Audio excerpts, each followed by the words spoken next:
আওয়ামী লীগ গত 1.5 দশকের বেশি সময় ধরে পুলিশকে যেভাবে দলীয়করণ করেছে, এই দলীয়করণের ফলশ্রুতিতে আজকে আমরা জুলাই গণঅভ্যুত্থানে পুলিশের বিতর্কিত কর্মকাণ্ডগুলো আমরা দেখতে পেয়েছি। এবং শুধুমাত্র ক্ষমতায় টিকে থাকার জন্য হাসিনা এবং আওয়ামী লীগ পুলিশকে লাঠিয়াল বাহিনী হিসেবে, পুলিশকে স্ট্রিট সোলজার্স হিসেবে রাস্তায় নামিয়ে দিয়েছে এবং ছাত্র নাগরিকের উপরে নারকীয় হত্যাকাণ্ড চালিয়েছে। এবং এই যে পুলিশের এই বিতর্কিত ভূমিকাটির কারণে আজকে আস্থার সংকটে সমগ্র পুলিশ বাহিনী পড়েছে।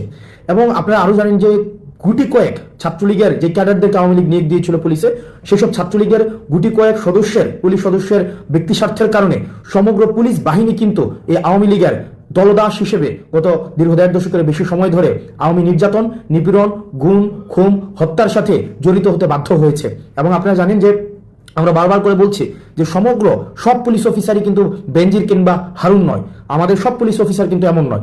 সেই জায়গা থেকে এই জুলাই গণঅভ্যুত্থান পরবর্তী সময়ে এটি পুলিশের দায়িত্ব, মানুষের অনাস্থা তারা যে কারণে তারা মানুষের অনাস্থার কারণ হয়েছে, এখন তাদেরকে কাজের মধ্য দিয়ে প্রমাণ করতে হবে তারা ছাত্র নাগরিকের পুলিশ এবং ছাত্র জনতার পুলিশ। ছাত্র নাগরিকের তারা গত 15 বছরের বিতর্কিত কর্মকাণ্ডের কারণে পুলিশের সাথে মানুষের একটি দূরত্ব তৈরি হয়েছে, ছাত্র নাগরিকের দূরত্ব তৈরি হয়েছে।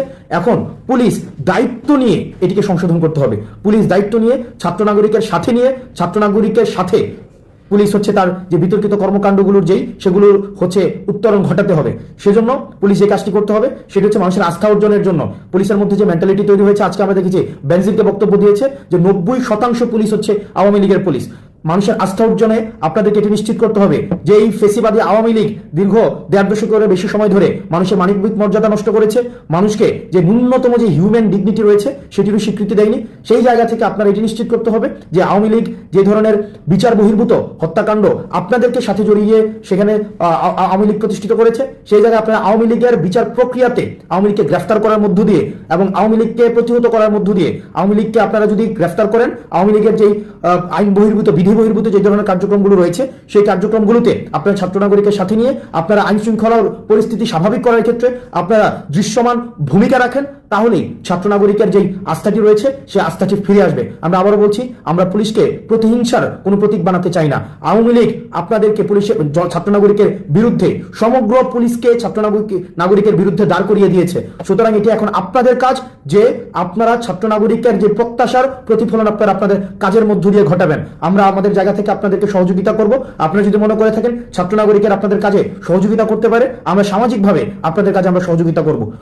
অন্যদিকে বাংলাদেশ সেনাবাহিনী আমাদের 5ই অগাস্টে যে তাৎপর্যপূর্ণ ভূমিকা রেখেছে, সেই তাৎপর্যপূর্ণ ভূমিকা রাখার জন্য বাংলাদেশ সেনাবাহিনীর যে অবদান সেটি ইতিহাসে সবসময় আমরা শ্রদ্ধার সাথে স্মরণ করব। কিন্তু 5ই অগাস্টে আমাদের সেনাবাহিনীর যিনি প্রধান রয়েছেন সর্বজন শ্রদ্ধেয় জেনারেল ওয়াকার সাহেব বলেছিলেন যে দেশের পরবর্তী আইন শৃঙ্খলার যে পরিস্থিতি স্বাভাবিকীকরণের ক্ষেত্রে ওনারা গুরুত্বপূর্ণ ভূমিকা রাখবেন এবং সেনাবাহিনীকে ম্যাজিস্ট্রেসি পাওয়ার দেওয়া সত্ত্বেও আমরা ফিল্ড লেভেলে দৃশ্যমান এটির প্রয়োগ দেখছি না। এবং আইন শৃঙ্খলার পরিণতি যদি ক্রমশ অবনতি হতে থাকে তাহলে আমরা যে ডেমোক্রেটিক ট্রান্সফরমেশনের বিষয়টি ভাবছি, ডেমোক্রেটিক ট্রান্সফরমেশনের অপেক্ষায় রয়েছি, আমরা রিফরমেশনের মধ্য দিয়ে আমাদের গণতন্ত্রের পথে যে আমরা উত্তরণের দিকে যাচ্ছি সেটি আমাদের ব্যাহত হবে। সেজন্য আমাদের সেনাবাহিনীর প্রতি আহ্বান থাকবে প্রান্তিক পর্যায় থেকে সমগ্র বাংলাদেশে আপনাদের দৃশ্যমান আমরা পদক্ষেপ আপনাদের দেখতে চাই। এবং আইন শৃঙ্খলা স্বাভাবিককরণের ক্ষেত্রে ছাত্র নাগরিকদের সাথে নিয়ে আমরা এই নিশ্চয়তা দিচ্ছি, আমরা পরবর্তী বাংলাদেশ বিনির্মাণের ক্ষেত্রে আমরা ছাত্র নাগরিকদের সাথে নিয়ে আপনাদের যে পরবর্তী পদক্ষেপ রয়েছে আইন শৃঙ্খলা স্বাভাবিকীকরণের ক্ষেত্রে, সেক্ষেত্রে আপনারা দৃশ্যমান পদক্ষেপ নেবেন এবং আপনাদের যে ম্যাজিস্ট্রেসি পাওয়ার দেওয়া হয়েছে সেটি দৃশ্যমান আমরা প্রয়োগ দেখতে চাই। এবং আমরা দেশের সাধারণ মানুষকে বলতে চাই যে দেশের সেনাবাহিনী, পুলিশ এটি রাষ্ট্রের একটি গুরুত্বপূর্ণ উপাদান, তারা আমাদের প্রতিযোগী নয়, এই সংস্থাগুলো আমাদের সহযোগী। এবং বিদেশি ইন্ধনে বিদেশ থেকে বা আমাদের পার্শ্ববর্তী যে দেশগুলো রয়েছে সবসময় চাইবে এই প্রতিষ্ঠানগুলো যদি দুর্বল হিসেবে প্রমাণিত করা যায় তাহলেই আমাদের বাংলাদেশের বা আমাদের এই যে ভূখণ্ডের দখলদারিত্বের ক্ষেত্রে, আমাদের পূর্ণাঙ্গ দখলের ক্ষেত্রে আমাদের যে পার্শ্ববর্তী দেশের যে প্রভাব তত বেশি বিস্তার করতে পারবে। সেজন্য আমাদের প্রতিষ্ঠানগুলোকে শক্তিশালী করতে হবে এবং প্রতিষ্ঠানগুলোকে দুর্বল করার ক্ষেত্রে যত ধরনের ষড়যন্ত্রই আওয়ামী লীগ থেকে করা হোক না কেন সেগুলো আমরা অবশ্যই সেগুলোর বিরুদ্ধে আমাদের সবসময় আমাদের সর্ব অবস্থান থাকবে। বাংলাদেশ সেনাবাহিনী এবং পুলিশের প্রতি আহ্বান থাকবে যে আওয়ামী লীগীকরণ করা হয়েছে, দলীয়করণ করা হয়েছে, সেই জায়গা থেকে আপনারা সেই জায়গার মনস্তাত্ত্বিক উত্তরণ আপনাদেরকে ঘটাতে হবে এবং এটি আপনাদের মনস্তাত্ত্বিকভাবে এটিকে আপনাদেরকে এই জিনিসটিকে আপনাকে অ্যাকনোলেজ করতে হবে যে আমরা ফেসিবাদ উত্তর বাংলাদেশে আমরা বসবাস করছি এবং এই পোস্ট যে রেজিম সিচুয়েশনে আপনাদেরকে ছাত্র নাগরিককে সাথে নিয়েই পরবর্তী বাংলাদেশ বিনির্মাণ করতে হবে। যেই দলে নামাজি বেশি সেই দল যাবে কোথায়? এইবার আপনার হিসেব করতে হবে বাংলাদেশের কোন দলে নামাজি বেশি না কোন দলে বেনামাজি বেশি। এইবার আপনাকে বলবে আমার দলের লোক নামাজি বেশি, আমার দলের লোক আল্লাহওয়ালা, আমার দলের লিডারের নাম ধরলি জান্নাতে যাওয়া যাবে। কত রকম বাকবাকুম করতেছে। কথা বলেন, কথা বলেন, কথা বলেন। কত রকম কায়দা কৌশল করতেছে। ওরে বাপ রে বাপ, ভোটের সময় কত কৌশল। ভ্যানওয়ালার গালে চুমো খায়, বলে বাচ্চাদের ডেকে বগলের ভিতরে ঢুকায়, তারপরে 500 টাকার নোট দিয়ে দেখায়, আবার লোকে দেখাইও দেয়। জীবনেও টুপি পরে না, নির্বাচনের সময় ইয়া টুপি। দাড়ি রাখিনি, এখন খোসা খোসা দাড়ি। আচ্ছা, টুপি পড়লি সব হবে না? হবে না, হবে। আপনার টুপি পড়ার পক্ষে। দাড়ি রাখলি সব হবে না? হবে না। আমরা দাড়ি রাখার পক্ষে। এখন যদি নামাজ পড়ে, এই নামাজ পড়লে নেকি হবে না? হবে না। আমরা নামাজিদের পক্ষে। কিন্তু প্রশ্ন হলো, শুধু নির্বাচনের সময় নামাজ পড়লে আর টুপি পড়লে হবে না। যেই ব্যক্তি নির্বাচনের পরেও টুপি আর নামাজ পড়ে, বুঝতে হবে ওই ব্যক্তি প্রকৃত নামাজি। সালামের জোর কি? সালাম আলাইকুম, সালাইকুম, সালাইকুম। আর আপনারা বলবেন ওয়ালাইকুম কুম, ওয়ালাইকুম কুম, ওয়ালাইকুম কুম। সম্পূর্ণ বলার দরকার নেই, কারণ সালাম আলাইকুম মানে তুই মর, আর আপনিও বলুন ওয়ালাইকুম কুম মানে তুইও মর।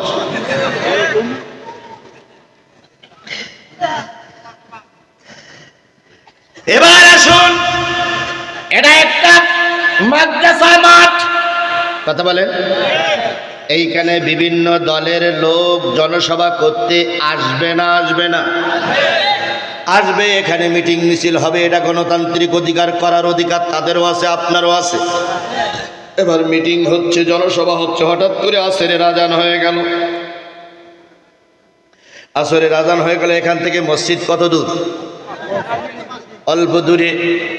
আসরের আজান হয়ে গেল, নেতা বিরতি দিল আর বলল এখন নামাজের বিরতি, চলো নামাজে যাই। যদি নামাজের বিরতি দেওয়ার পরে ওই দলের নেতা কর্মীরা শতকরা 95% লোক নামাজি হয়, ওই দলের 95% লোক এখানে অথবা মসজিদে জামাত করে নামাজ পড়ে, ও আমার সিরাজগঞ্জের মুসলমানেরা পায়ে ধরে বলে গেলাম, ধরে নিও ওই দলটা জান্নাতি দল।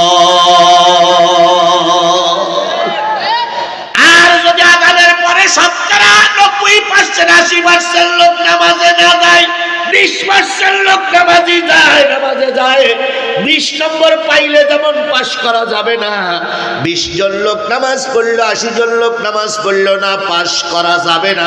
সুতরাং ওই যে দলের ভিতরে বেনামাজি বেশি, এই দলটা জাহান্নামী দল। আমরা আজকের থেকে নিয়ত করব জাহান্নামী দলের সাপোর্ট করব না। আর এই কথাটা বলার কারণে যদি আমার রাজনীতি হয়, আমার কিচ্ছু করার নাই, কিচ্ছু করার নেই আমার। আমি একবারও কোনো দলের পক্ষে ভোট দিতে বলিনি, দলের বিপক্ষে দাঁড়াতে বলিনি। আমি বলেছি যেই দলে নামাজি বেশি সেই দলটা কোন দল, আর যেই দলে বেনামাজি বেশি সেই দলটা জাহান্নামী দল। ওটা আপনারা বিবেচনা করে নেবেন, আমার পরে বিবেচনা করতে দেবেন না। ওটা সিদ্ধান্ত আপনারাই নেবেন। সুতরাং আগামীতে আমরা সিদ্ধান্ত নেব কোন দলের ভিতর থাকবো, নামাজি না বেনামাজি। কারা কারা নামাজি দলের ভিতর থাকবেন একটু দুই হাত তুলে আল্লাহরা দেখান তো, কারা কারা নামাজি দলের ভিতর থাকবেন? নামাজি, নামাজি, নামাজি, নামাজির ভিতর থাকবেন। আপনি বেনামাজি থাকবেন না, নামাজির ভিতর থাকবেন, নামাজ পড়বেন, নিজে নামাজ পড়বেন, নামাজিদের সঙ্গে থাকবেন। আল্লাহ আমাদের নামাজিদের সঙ্গে কবুল করুন।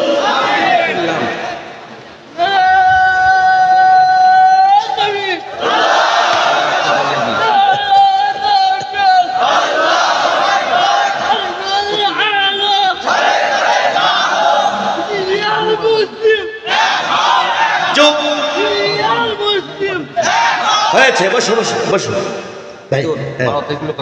হ্যাঁ হ্যাঁ, আচ্ছা তারিখ উল্লেখ করলাম, ঠিক আছে। সরি সরি সরি, আপনার কথা ঠিক আছে। 12 তারিখের উল্লেখ করার দরকার নেই। হ্যাঁ, এটা নিশ্চিত। আচ্ছা 12 তারিখ দরকার নেই। ওরে বাবা, আমরা 12 তারিখে নামাজ পড়বো কেন? আমরা সবসময় নামাজ পড়বো। আমরা টুপি কি শুধু 12 তারিখে পড়বো? সবসময় টুপি পড়বো। কথা বলেন, কথা বলেন। আমরা কি তাহাজ্জুদ তাহাজ্জুদ শুধু এই কয়দিন পড়বো, সবসময় পড়বে ইনশাআল্লাহ। আমরা এক কথায় বেনামাজিদের সঙ্গে নেই, আসি নামাজিদের সাথে। 12 তারিখ 13 তারিখ 12 তারিখ 13 তারিখ 14 তারিখ সব বাদ। নির্বাচনী ইস্তেহারের কোনো ক্ষতি হোক এটা আমরা চাই না। জি ইয়েস ইয়েস ইয়েস। তাহলে আমরা বুঝলাম নামাজিদের সঙ্গে থাকতে হবে, নির্দেশ কার? এবার আসেন 5 ওয়াক্ত নামাজ যারা পড়বে আল্লাহ পাক তাদের 4টে পুরস্কার দেবে। কয়টা? নারীরাও শুনবেন, পুরুষেরাও শুনবেন। 1 নম্বর পুরস্কার যারা নামাজ পড়বে, 1 নম্বর পুরস্কার যারা নামাজ পড়বে তারা জাহান্নামে যাবে না। 2 নম্বর পুরস্কার যারা নামাজ পড়বে তারা 8টা জান্নাতের মালিক হবে। কয়টা? 8টা। 3 নম্বর যারা 5 ওয়াক্ত নামাজ ঠিক মতন আদায় করবে তাদের কবরে আযাব হবে না। 4 নম্বর যারা 5 ওয়াক্ত সালাত ঠিক মতন আদায় করবে মরার সময় ঈমান নিয়ে মরবে। এই ওয়াজটা কি শুধু জামাতের ওয়াজ? এই ওয়াজটা শুধু আমলিগির বিপক্ষের ওয়াজ? এই ওয়াজটা কি ওই চরমনার হুজুরির ওয়াজ? এই ওয়াজের ভিতরে আপনিও ধরা পড়বেন, কারণ আপনি মুসলমানের সন্তান। নিশ্চয়ই আপনার বাবা মার বিয়ে করে মৌলবীতি পড়াইছে, নিশ্চয়ই আপনার জন্মের পরে কানে আযান হয়েছে। সুতরাং আপনি নামাজীদের পক্ষে, বেনামাজির পক্ষে নয়। আমি হাত তুলতে বললাম নামাজীদের পক্ষে কারা কারা আছেন, তাই না ভাই? তাই বলেছি তো। আপনি যদি হাত না উঠাই থাকেন তাহলে বুঝবো আপনার জন্মের পরে কানে আযান হয়নি। কারণ আমি তো বলেছি নামাজীদের পক্ষে কারা। এখানে তো কোনো দলদারির কথা বলা হয়নি। হয়েছে দলদারির পক্ষে কথা বলা হয়েছে। আপনি নামাজীদের পক্ষে, আপনার হাত কেন ওঠে না কেন? আপনি না মুসলমান? আপনি কি হিন্দু না খ্রিস্টান? তো মুসলমান নামাজের পক্ষে আমি হাত তুলবো, তার সমস্যা কি?